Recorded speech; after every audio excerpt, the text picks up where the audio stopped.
Hey guys, welcome to Starting Out Solitary. I'm your Thursday host Michelle, and this week's topic is numerology and astrology.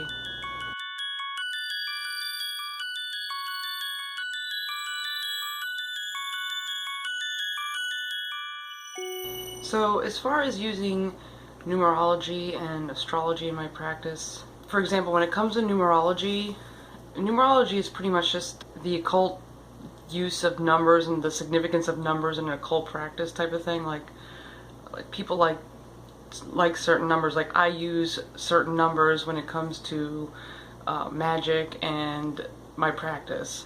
The number 3 and the number 7 are of a big significance to me, and they're kind of like good luck to me when I'm trying to do a spell or I'm measuring out certain things. I'll use like 3 pinches of this and 3 pinches of that, or I'll use, 7 drops of this or 7 drops of that. I rarely, very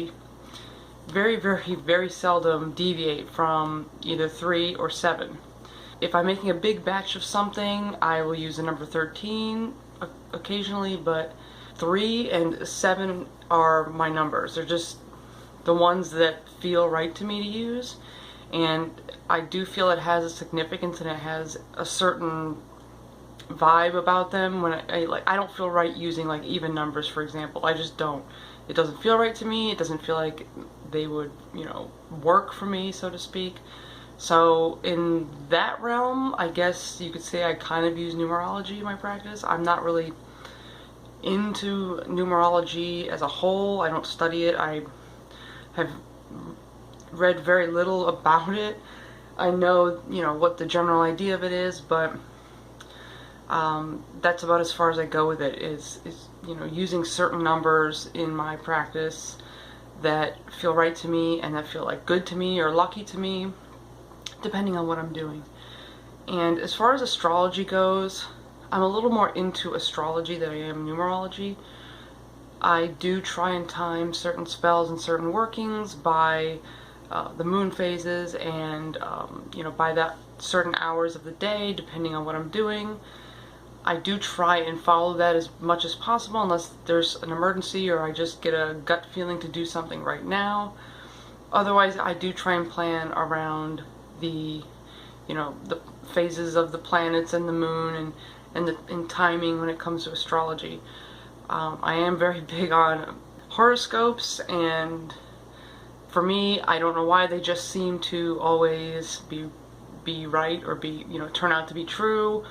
I know a lot of them are generalized, and a lot of them are, it's very general type of horoscopes you could read, like, that can happen to anybody or that sort of thing. But certain places where I do like to get my horoscope from, they just go a little bit more in depth, and it just always seems to happen that way, one way or another. But I do keep up on horoscopes, and I do, like I said, time things by the moon phases and certain, the planetary hours and that sort of thing when I can. Obviously there's times, where you might have an emergency and you need to do something like right now, or you just get that feeling like, I just want to do this right now.